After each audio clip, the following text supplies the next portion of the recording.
நீங்கள் பார்த்துக் கொண்டிருப்பது உங்கள் விஜய். பத்ரி, என்ன செய்யலாம்? நான் இங்க இருக்க எல்லாருக்கும் இதுல பங்கு இருக்கு. We are the stakeholders. So what we have to do with this? உள்நாட்டு உற்பத்தியை கட்டாயமாக அதிகமாக்கணும். அதற்கான சில குறைபாடுகள் இப்பொழுதைக்கு இருக்குது. இன்ட்ரெஸ்ட் ரேட் ரொம்ப அதிகமாக இருக்குது. இன்றைக்கி நான் ஒரு மேனுஃபேக்சராக நான் இருந்தேன்னா, நான் மேற்கொண்டு கடன் வாங்கி உற்பத்தியை அதிகரிக்கக்கூடிய ஒரு நிலையில் நான் இன்றைக்கி இல்லை. நான் ஒரு ஸ்மால் அண்ட் மீடியம் ஆண்டர்ப்ரனராக இருந்தாலும் சரி, ஒரு மிகப்பெரிய தொழிலதிபராக இருந்தாலும் சரி, மேலும் மேலும் கடன் வாங்கி இப்போ இருக்கக்கூடிய ஹை இன்ட்ரெஸ்ட் ரேட்டில் கடன் வாங்கி முதலீடு செய்வதற்கு நான் தயாராக இல்லை. அப்போ என்னை ஊக்குவிக்கிறதுக்காக ஸ்ட்ரக்சரல் சேஞ்சஸ் சிலது பண்ணியாகணும். அப்போ தான் நான் வாங்கக்கூடிய கடனுக்கு எனக்கு குறைவான வட்டி விகிதத்தில் கிடைக்கும். டெபிசிட் அதிகமாக்கக்கூடிய போன்ற திட்டங்கள் தான் இன்றைக்கு அரசுகளால் எடுக்கப்படுது. அதை குறைக்கணும். இதெல்லாம் செய்தாலும் உடனடியாக நான் என்னுடைய உற்பத்தியை அதிகப்படுத்த போகிறதில்ல. கொஞ்சம் நேரம் ஆகும். இந்த லேக் எப்போவுமே இருக்கும். இந்த ஒரு பயம் இருந்துக்கிட்டே இருக்கும். மற்றபடி இந்திய ரூபாய் மதிப்பு குறையுதே அப்படின்ட்டு நான் ரொம்ப பயப்படலை. ஆனால் கடகடகடன் இவ்வளோ தூரம் விழுந்திருக்க வேண்டாம். அது கொஞ்சம் டிவேல்யூ பண்ணுறதுல ஒன்றும் தப்பு கிடையாது. ஒரேடியாக 80 அப்படின்னே மனசில் வச்சுப்போமே அப்படின்னா அதுக்கு தகுந்த மாதிரி நம்ம ஒர்க் பண்ண ஆரம்பிச்சிருவோம். ஓகே பரணி, இந்த ஹோல் சிச்சுவேஷன் நீங்கள் எப்படி பார்க்குறீங்க பரணி? மணி டிவேல்யூ ஆகுறதுனால எந்த விதமான கவலையும் நம்ம கொள்ள வேண்டிய அவசியம் இல்லை. இன்ஃபேக்ட் இந்த ஒரு adversity is opportunity for the exporters. அவங்களுக்கு இது ஒரு ஆப்பர்ச்சுனிட்டி. அவங்களுக்கு இது சரியாக அவங்க உபயோகம் பண்ணிக்கிட்டாங்கன்னா அது automatically it will get every thing stabilise. So இது மீடியாவுடைய ஐப்பு தான் நான் நினைக்கிறேன். நம்ம மொத்தமாகவே ஏன்னா தொடர்ந்து media India is super power அது இது சொல்லிட்டு இப்போ திடீர்னு இதெல்லாம் நடந்த உடனே அவங்க தேர் மார்க்கெட்டிங் இட். அவங்க எல்லாமே மார்க்கெட் பண்ணுவாங்க. இதையும் அவங்க மார்க்கெட் பண்ணுறாங்க இந்த கான்செப்டையும். இது சாதாரண ஒரு லேமேனை இது உடனடியாக எதுவுமே பாதிக்க போகிறது இல்லை. அண்ட் இன்ஃப்ளேஷன் ரேட் கம்மி பண்ணுறதுக்கு reserve bank taken the steps. Interest rate கம்மி பண்ணியிருக்காங்க. They going to sell their bonds. அது ஆட்டோமேட்டிக்காக அது down the years it going to happen. ஆனால் இதெல்லாம் தாண்டி நம்ம யோசிக்கணும். இது டிமாண்ட் அண்ட் சப்ளை ப்ராப்ளம் கிடையாது. ஆனால் இதெல்லாம் தாண்டி நம்ம கொஞ்சம் க்ரியேட்டிவாக யோசிக்கணும். நம்ம நம்மளுடைய இங்கே நம்ம எல்லாமே சொல்லிட்டு இருக்கோம் இந்தியன் ப்ராடக்ட்ஸ் நம்ம வாங்கணும் அப்படின்னு. நிச்சயமாக யாருமே வாங்க மாட்டாங்க. நானே வாங்க மாட்டேன். ஏன்னா you take it or not, Indian ப்ராடக்ட்ஸுடைய ஸ்டாண்டர்ட் சப்ஸ்டாண்டர்டாக தான் இது வரைக்கும் இருக்குது. அதில் ஏன்னா இந்தியனில் குவாலிட்டி சிஸ்டம் அப்படின்றது ரொம்ப கம்மியாக இருக்குது. Even pharma industries are struggling to maintain the standards of USFDA. அதே மாதிரி தான் எல்லா கண்ட்ரியுமே வளர்ந்த நாடுகள் எல்லாமே ஒரு ஸ்டாண்டர்ட் வச்சுருக்காங்க. அந்த ஸ்டாண்டர்ட் நம்மளால் மீட் பண்ண முடியல. அதனால தான் நம்மளுடைய products we are not able to export. இதுதான் நம்ம அக்செப்ட் பண்ணிக்கணும். இதோடைய reason the skill and the competence of our Indian students ரொம்ப பின்னாடி தான் இருக்குது இந்த குவாலிட்டி ஆஸ்பெக்ட்ஸில். அதோடைய டெக்னிக்கல் காம்பிடன்ஸ் நமக்கு ரொம்ப கம்மியாக இருக்குது. அண்ட் மோர் ஓவர் நம்மளுடைய சைக்காலஜிக்கல் அண்ட் சோஷியல் ஃபேக்டர்ஸும் இந்த சப்ஸ்டாண்டர்ட் குவாலிட்டி ப்ராடக்ட்ஸ்க்கு காரணமாக இருக்குது. பட் பேரலாக வரணி சப்ஸ்டாண்டர்ட் ப்ராடக்ட்ஸை தயாரிக்கிற அல்லது தயாரித்த சைனா நல்லா சைனா இஸ் டிஃப்ரெண்ட். சைனாவோட நம்ம கம்பேர் பண்ணோன்னா I would say compare with Brazil. Don't compare China. China எல்லா வகையிலும் தன்னுடைய கதவுகளை இறுக்கமாக மூடிக்கொண்டிருக்கக்கூடிய தேசம். அந்த தேசத்தில் போய் இருந்து அந்த மக்கள் கூட பேசினா தவிர சைனாவில் ஆக்சுவலாக நடந்துட்டு இருக்கின்ற விஷயம் எதுவுமே தெரியாது. அவங்க மணி ரொம்ப காலமாக US UK எல்லா கண்ட்ரிஸும் கத்திட்டு இருக்காங்க. உங்கள் மணியை நீங்கள் வேணும்னே அதிகம் பண்ணி வச்சுருக்கீங்கன்னு. அதை அவங்க காது கொடுத்து கூட கேட்கறதுக்கு ரெடியாக இல்லை. எந்த கம்பெனி வேணால் அவங்க உள்ளே அனுப்புவாங்க, எந்த கம்பெனி வேணால் அவங்க தே வில் வெளியே அனுப்புவாங்க. அண்ட் தென் அவங்களுடைய products are very very low cost. அதுக்கு காரணம் அங்கே இருக்கக்கூடிய மனித உரிமை மீறல் கூட. நம்ம அதை இங்கே கொண்டு வர முடியாது. அதாவது இங்கே இருக்கக்கூடிய ஒரு ஜனநாயகம் அங்கே இல்லை. அங்கே மனித உரிமைகள் மீறப்பட்டு ப்ரொடக்டிவிட்டி இன்க்ரீஸ் பண்ணுறாங்க. அது லோ காஸ்ட் எல்லாம் ஓகே. பட் ஒரு காலகட்டத்தில் தரமற்ற பொருட்கள் அப்படின்னு பேர் வாங்கி கொடுத்த சைனா, சவுத் கொரியா போன்ற நாடுகள் இன்றைக்கி குவாலிட்டி ப்ராடக்ட்ஸ் அப்படிங்கிற இடத்தை நோக்கி தான் நகர்ந்துக்கிட்டு இருக்காங்க. காரில் தொடங்கி கேட்ஜெட்ஸில் தொடங்கி டெக்னாலஜி வேறு ஒருத்தர் தான். ஆப்பிளுடைய ப்ராடக்ட்ஸை அங்கேருந்து designed in America and produced in சைனாங்கிற மாதிரி ஒரு இடத்துக்கு வந்துட்டாங்க. So why not it is possible? Yes, it should be possible. அதுக்கு நம்மளுடைய எல்லா அட்ரிபியூட்ஸ் ஆஃப் இந்தியன் சொசைட்டி மாறணும். பெரிய கம்பெனிகள் Indian companies come up and say in every cost we should meet the quality அப்படின்ற ஒரு விஷயம் இங்கே வரணும்.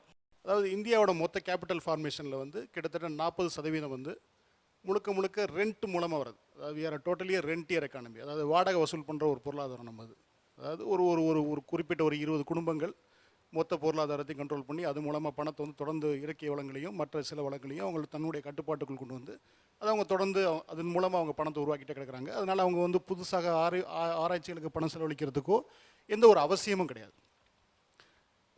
இது வந்து ஒரு ஒரு எளிமையான விளக்கம் தான். பட் இதையும் தாண்டி போகலாம். பட் அது வந்து இந்த ஸ்கோப்புக்குள்ளார வராது. நான் சொல்கிறது ஆட்டிடியூட் சேஞ்ச் தான். I'm not talking the competence of the Indians. We all have that.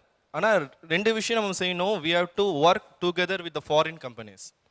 இங்கே வந்து ஃபாரின் கம்பெனிஸ் உடைய டெக்னிக்கல் ட்ரான்ஸ்ஃபர் இங்கே நடக்காமல் we are not going to process. உதாரணத்துக்கு நான் சொல்கிறேன், சாஃப்ட்வேர் ஃபீல்ட் வி அச்சீவ்டு. அப்போ சொல்லிட்டு இருந்தாங்க பயோடெக்கில் இந்தியா வில் கம் அப்னு. ஏன் இந்தியாவில் வர முடியல? ஒன்றும் நம்மளால் பயோடெக் ஃபீல்டில் வந்து ஏன் பண்ண முடியல? ஏன் நம்ம வந்து பயோசிமிலர் ட்ரக்ஸை வந்து இந்தியன் கம்பெனிஸால் மேனுஃபேக்சர் பண்ண முடியல? அந்த காம்பிடன்ஸ் இங்கே இல்லையா? We have. ஆனால் ஏற்கனவே அவங்க அந்த லெவலில் இருக்காங்க. So unless we open up and allow them to work with us, நம்ம வந்து அந்த அவங்களுடைய ஸ்டாண்டர்டை மீட் பண்ண போகிறது இல்லை. ஓகே. அண்ட் அவங்களும் வந்து அவங்களுடைய டெக்னிக்கல் ட்ரான்ஸ்ஃபரை சும்மா கொடுக்க வேண்டிய அவசியம் இல்லை. அவங்க ஏன் கொடுக்கணும்? We have to work with the top foreign companies and consultant, பெரிய லெவல் கம்பெனிஸ் பற்றி நான் சொல்கிறேன்.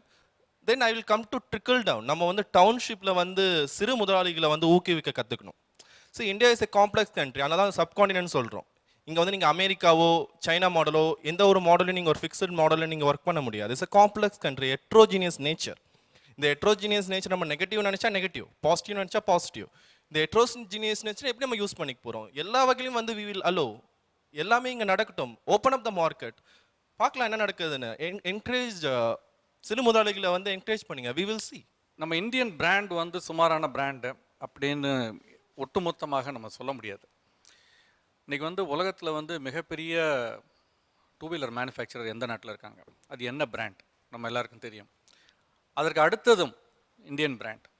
இவங்களோட ஒட்டி இருந்த ஃபாரின் பிராண்ட் விலகி போன உடனே இந்த பங்குகள் அல்லது இந்த நிறுவனங்கள் வீழ்ந்து விடுவார்களோ என்று எதிர்பார்த்தோம். அதற்கு மேலே பல மடங்கு வளர்ந்து நிமிர்ந்து நிற்கிறார்கள். அந்த பிராண்டே காணாமல் போயிடுச்சு சில பிராண்ட்ஸ் பார்த்தீங்கன்னா இந்தியாவில். ஸோ அதனால் இந்தியன் பிராண்ட் எல்லாத்துலேயும் சுமார்னு சொல்ல முடியாது. நிச்சயமாக சில விஷயங்கள் நம்ம முன்னேறி இருக்கிறோம். இப்போ இந்த சுச்சுவேஷன் இன்றைக்கி வந்திருக்கிறது வந்து இன்று நேற்று இல்லை. இதுக்கு பல காரணங்களை சொல்லலாம். ஒட்டுமொத்தமாக ஒரு காரணத்தை நம்ம சொல்ல முடியாது. பட் மிக முக்கியமான காரணங்கள் ஒரு 2-3ன்னு பார்க்கும்பொழுது, அரசனுடைய செலவு 1980 வரைக்கும் பார்த்தீங்கன்னா அரசு செய்யக்கூடிய செலவுகள் முதலீடை நோக்கி சென்றது. அதற்கு பிறகு பார்த்தீங்கன்னா வந்து நடைமுறை செலவுகளுக்கு அந்த செலவு பணம் வந்து அதிகமாக ஆரம்பிச்சிருச்சு. நம்ம கடன் வாங்குறது எதுக்குன்னா பணத்தை திருப்பி கொடுக்கறதுக்கு மட்டும் இல்லை, கடனை திருப்பி கொடுக்கறதுக்கு வாங்கலை, வட்டியை கட்டுறதுக்கு வாங்குகிறோம். இந்த மாதிரி பற்றாக்குறை பட்ஜெட்டாகவே போயிட்டுருக்கோம். வரவுக்குள் செலவு செய்ய வேண்டும் அப்படிங்கிற ஃபிஸ்கல் டிசிப்ளின் இல்லை. இதை 2003 வந்து அந்த ரெஸ்பான்சிபிலிட்டி பில் கொண்டு வந்தாங்க. FRBM ஆக்ட் கொண்டு வந்தாங்க. கொண்டு வந்து பற்றாக்குறையை கட்டுக்குள்ளே கொண்டு வரணும் அப்படின்னு சொல்லி 2008 வரைக்கும் அவங்க சொன்ன டார்கெட் படி அச்சீவ் பண்ணாங்க. 3% பற்றாக்குறை வந்தது. அதற்கு பிறகு உலக பொருளாதாரம் வீழ்ச்சியை சந்தித்த பிறகு திரும்ப இட் ஹாஸ் கான் ஹேவயர் நவ். இப்போ 4-5% ஒட்டி இருக்கிறது. 60 போட்ட BHELஓ நெவல் லிக்னைட் கார்பரேஷனோ அல்லது பல பொதுத்துறை நிறுவனங்கள் இன்றும் லாபத்தை ஈட்டக்கூடிய நிறுவனங்களாக அரசுக்கு பல மடங்கு வருவாயை ஈட்டி தரக்கூடிய முதலீடுகளாக இன்றும் இருக்கிறது. ஆனால் அதை விட்டுட்டு நடைமுறை செலவுகளுக்கே நம்ம கடனை வாங்கி நடத்திக்கிட்டு இருக்கப்போ வந்து நம்ம அழிவு பாதையை நோக்கி செல்கிறோம். திரு ராமசுப்ரமணியம், இந்த ஓவரால் சுச்சுவேஷன் எப்படி பார்க்குறீங்க? நாம் வந்து மேனுஃபேக்சரிங் செக்டாருக்கு முக்கியத்துவம் கொடுப்பது ரொம்ப குறைஞ்சி போச்சு. That's a fact. அதில் என்ன பிரச்சனை வரும்னா, 1% GDP குறைஞ்சதுன்னா 2% எம்ப்ளாய்மெண்ட் குறைஞ்சி போகும். ஆர்குட்மேன தியரி அப்படிங்கிறது சாருக்கு தெரியும். இந்த 5% குறைச்சல்னா 10% எம்ப்ளாய்மெண்ட் போச்சுன்னு அர்த்தம். ஆக இந்த மாதிரி ஒரு மிகப்பெரிய கண்ட்ரியில் எம்ப்ளாய்மெண்ட் போச்சுன்னா அப்போ என்ன ஆகும் அப்படிங்கிறது மிகப்பெரிய கேள்விக்குறி. 1.5 கோடி பேர் 2020 இப்போ வேலைக்கு தயாராக இருக்க போகின்றார்கள். 17 லட்சம் பேர் என்ஜினியர்ஸ் வெளியில் வந்து கொண்டிருக்கின்றார்கள். அப்படிங்கும்பொழுது இது மிகப்பெரிய பிரச்சனையாக, பூதாகாரமான பிரச்சனையாக மாறப்போகின்றது என்று நான் கருதுகிறேன். ஏன்னா அவங்களுடைய எம்ப்ளாயபிலிட்டி ஸ்கில் இல்லாமல் அவங்களுக்கு வேலைக்கு திறன் உள்ளவர்களாக மாற்றுவதற்கு 5,30,000 கோடி ரூபாய்கள் 2020 வேணும். எங்கே இருக்குது பணம்? இது என்னவோ நம்ம தற்காலிகம் அப்படின்னு நினச்சோன்னா இது இல்லை. இப்போ முதல் ஆரம்பம் என்று நான் கருதுகின்றேன்.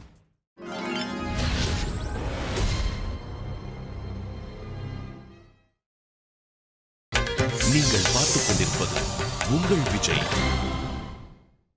கடன் வாங்குதல்ங்கிறது தனி மனிதருக்கு கொஞ்சம் பயம் உண்டாக்கக்கூடிய விஷயம். நாடுகள் பயந்ததே கிடையாது. ஆமாம். வீழ்ச்சியில ரூஸ்வெல்ட் பீரியட் யூஎஸ்ல இந்த தேசம் பெரிய அளவுக்கு வளர்ந்ததுக்கான ஒரு முக்கியமான இடத்துல அந்த ரூஸ்வெல்ட் பீரியடை சொல்லுவாங்க. பட் அப்ப கடன் தான் வாங்குச்சு. இத்தனைக்கு ரொம்ப பெரிய டெபிசிட்ல தான் இருந்தாங்க. இன்றும் அமெரிக்காவினுடைய டெபிசிட் பல மடங்கு பெரிய அதிகம். deficit. அதோடு அவங்க சர்வே ஆகிட்டு இருக்காங்க. காரணம் என்னன்னா, அதுதான் ஒருத்தர் சொன்னார், பொலிட்டிக்கல் டாக்ட். அமெரிக்கா வந்து 3 விதமான சொத்துக்களை மிகப்பெரிய அளவில் வைத்திருக்கிறார்கள். ஒன்று கச்சா எண்ணெய், ரெண்டாவது தங்கம், மூன்றாவது கடன். நான் கடன் சொல்றது டாலர். ஸோ அந்த கடன் தான் அவங்க அந்த கடனை காட்டி மிரட்டுகிறார்கள். அது ஊர் புறம் எல்லாத்தையும் இருக்கும். இந்த 3 சொத்துக்களையும் மேனிப்புலேட் பண்ணி ஏற்ற இறக்கத்தோடு மாறி மாறி ஒன்றின் விலை அதிகரிக்கும், ஒன்றினுடைய மதிப்பு குறையும், இன்னொன்று அதிகரிக்கும். இதுக்கு பின்னால் மிகப்பெரிய அரசியல், மிகப்பெரிய பல விஷயங்கள் இருக்கிறது. நம்ம அதை பேசி அது நம்ம கண்ட்ரோல் இல்லாத விஷயம்.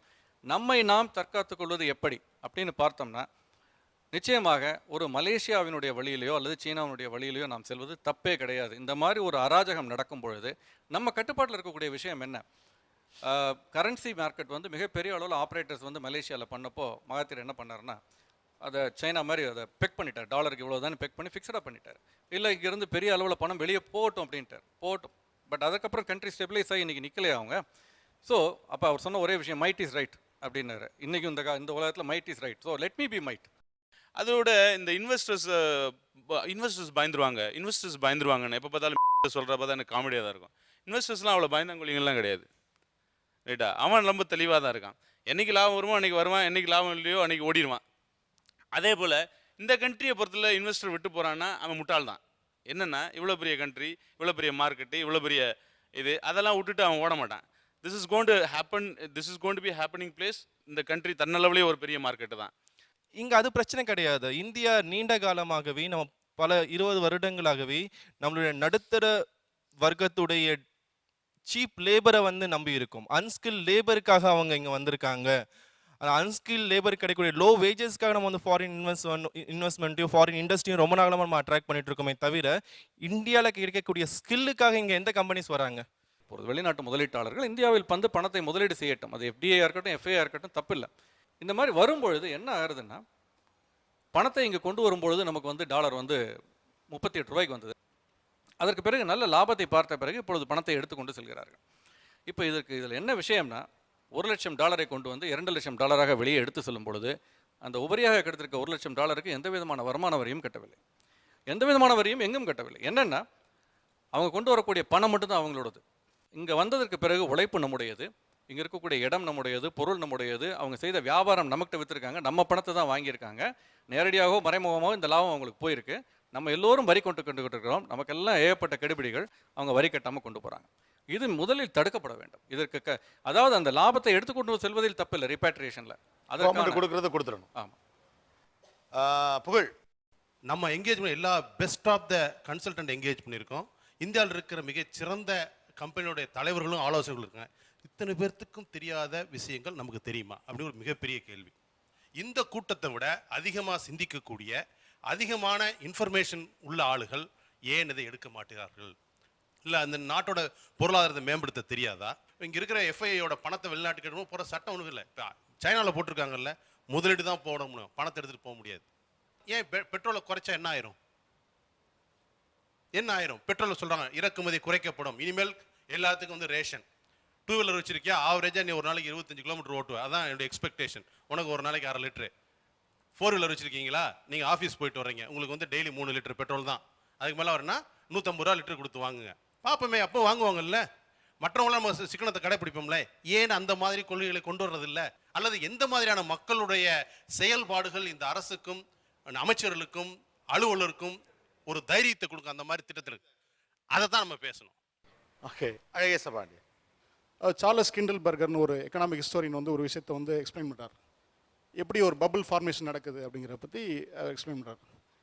அவர் என்ன சொல்கிறாருன்னா, வந்து திடீர்னு ஒரு நாட்டை வந்து முதலீட்டாளர்கள் வந்து கண்டுபிடிப்பாங்க. இந்த நாடு ஒரு சிறந்த நாடு, இனி நாம் இதில் போய் முதலீடு பண்ணலாம் அப்படின்னு சொல்லுவாங்க.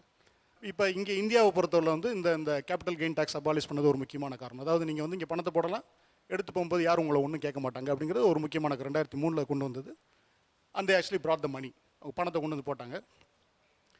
அந்த பணம் உள்ளே வர அதாவது வந்து டாலர் அசட்ஸ் உள்ளே வர என்னென்னா, இங்கே அதாவது ஏற்றுமதியாளர்களுக்கு வந்து நிறைய தடைகள் உருவாகும். ஏன்னா ஏற்றுமதியாளர்கள் முழுக்க அவங்க அந்த காஸ்ட் அடிப்படையில் தான் பண்ணுவாங்க. அப்போ அவங்களுக்கு வந்து ப்ராஃபிட் ரேஷியோ வந்து கம்மியாகும். அப்போ ஏற்றுமதி பண்ண முடியாத ஒரு சூழ்நிலை உருவாகும். அப்போ வந்து அதே போல் இறக்குமதி பண்ணுறது மிக எளிதாயிரும். அதுக்கு பிறகு என்ன ஆகும்னா, அதாவது வந்து ஒரு பொருளை இங்கேருந்து விற்கிறது வாங்குறது, இந்த ட்ரேட் ஆக்டிவிட்டி வந்து கொஞ்சம் வந்து மந்த நிலைக்கு வரும். அப்படி மந்த நிலைக்கு வரும்போது இந்த இன்வெஸ்டர்ஸ் எல்லாமே என்ன பண்ணுவாங்கன்னா, இந்த ட்ரேடில் இன்வெஸ்ட் பண்ணாமல் அசட்ஸ் நோக்கி நகர ஆரம்பிப்பாங்க. அதாவது ரியல் எஸ்டேட், ஈக்விட்டி, இந்த மாதிரி வந்து அவங்க வந்து இன்வெஸ்ட்மெண்ட்டை மூவ் பண்ண ஆரம்பிப்பாங்க. அப்போ அந்த அசட்ஸில் வந்து இன்ஃப்ளேஷன் வந்து அதிகமாக ஆரம்பிக்கும். ஏன்னா அது வந்து கூடவே ஆரம்பிக்கும். இந்த அசட்ஸோட இன்ஃப்ளேஷன் ஆரம்பிக்கும் போது ட்ரேடு இல்லை, அசட்டோட இன்ஃப்ளேஷன் ஏறிக்கிட்டே போயிட்டுருக்கு. இனி வேறு வழி இல்லை, திரும்ப மேலும் இறக்குமதி அதிகரிப்பாங்க. மேலும் இறக்குமதி அதிகரிக்கும் போது இங்கே இந்த நாட்டின் பொருளாதாரத்தில் இந்த டெபிசிட், பற்றாக்குறை இதெல்லாமே உருவாக ஆரம்பிக்கும். இந்த பற்றாக்குறை உருவாகும் போது இந்த முதலீட்டாளர்கள் முழிச்சுக்குவாங்க, திரும்ப பணத்தை பூரா திரும்ப கொண்டு போவாங்க.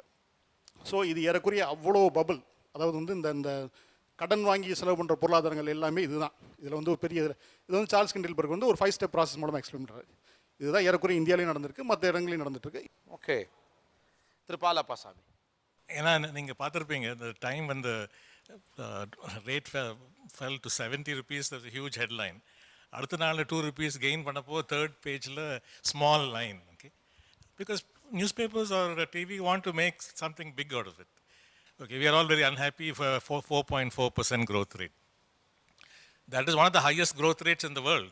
If you take off China, there is no country which will have such high growth, such a large country having a growth rate of 4.4%. But number 8%, 9%, so solid 4.4%, now we are saying it's a big disaster. ஆக்சுவலாக 4.4 வந்து இன்னும் உலகத்திலேயே ஒரு பெரிய number அப்படின்லாம் நம்ம சொல்லிட்டு இருக்க முடியாது. நம்முடைய பெர் கேபிட்டா இன்கம் வந்து வெறும் $1,500 இருக்கிறப்ப நம்ம எக்ஸ்பெக்டட் growth வந்து இன்னும் அதிகமாக இருக்கணும். இப்போ சைனாவுடைய growth, அவங்களுடைய பெர் கேபிட்டா இன்கம் வேற, அவர்களுக்கு வந்து 4% போதும் என்ன கேட்டால். அமெரிக்கா மாதிரியான ஒரு நாட்டுக்கு 1% குட் இனஃப். இந்த நாட்டுக்கு அதெல்லாம் பத்தாது. 8 to 9% growth ரேட்டில் போய்கிட்டே இருந்தால் தான் ஒவ்வொரு நபரும் கீழ்மட்டத்தில் இருக்கிற ஒவ்வொருவரும் வந்து தன்னுடைய லெவலை மேலே ஏற்றிக்க முடியும். அப்போ எனக்கு 4.4ங்கிறது எனக்கு வந்து மிக குறைவானதாக இருக்குது, பதற்றமாக இருக்குது எனக்கு. மற்றவங்களுக்கு எப்படின்னு தெரியல. Exports, why are not they growing in manufacturing? The sad fact is, as a lot of people have said, Indian business has not paid attention to manufacturing. R&D in Indian business is one of the lowest in the world. Indian companies are more interested in making quick profits. They don't want to invest in R&D. நீங்க சொன்னீங்க Japan, Korea, Taiwan. When they started off, their products were also inferior. People laughed at Japanese products, at Korean products, and useless products. Why are we all having Samsung phones and other things? Because during the years, they did reverse engineering and brought up their products to that quality. We have failed in that respect. Indian companies are notorious for not spending money on research and development. So it's partly our fault. Manufacturing, nothing is going to happen. I don't believe anything is going to happen in manufacturing in the short term. IT is the only area where we have a comparative advantage. குறிப்பாக ஐடியை பொறுத்தவரை வந்து நம்ம வந்து ஒரு நிகர ஏற்றுமதியாளர் நினச்சிட்ருக்கோம். நம்ம வந்து நிகர இறக்குமதியாளர். நம்ம வந்து ஐடிக்கு தேவைப்படுற பொருட்களை வந்து அதிகமாக இம்போர்ட் பண்ணுற மொழியை அந்த அளவுக்கு ஈக்குவலாக எக்ஸ்போர்ட் பண்ணுறது கிடையாது. அது தவிர வந்து ஐடி மூலமாக இந்தியா சம்பாதிச்சதாக சொல்லப்படுற பணங்கள் வந்து அதுவும் டவுட்டாக இருக்குது. இந்திய மென்பொருள் ஏற்றுமதியாளர்கள் வந்து ஒரு தராங்க, அதாவது நாங்கள் இவ்வளோ ரூபாய்க்கு வந்து இவ்வளோ டாலர்ஸ் வந்து நாங்கள் வந்து ஏற்றுமதி பண்ணியிருக்கோம்னு சொல்கிறாங்க. இதே இவங்க ஏற்றுமதி பண்ணதெல்லாம் முக்கால்வாசி அமெரிக்காவுக்கு போகுது. அந்த அமெரிக்காவில் அதே இது இறக்குமதிக்கான ரெசிப்ட் இருக்கும் இல்லையா, அதை கம்பேர் பண்ணுறாங்க. அதை கம்பேர் பண்ணி பார்த்ததில் ரெண்டுமே டேலி ஆக மாட்டேங்குது. இவங்க ஏற்றுமதியாக சொன்ன அமௌண்ட் வந்து அங்கே இருந்திருக்கணும், அப்படி நடக்கலை. அப்போ வந்து இவங்க நம்பர் வந்து இன்ஃப்ளேட் பண்ணுறாங்க.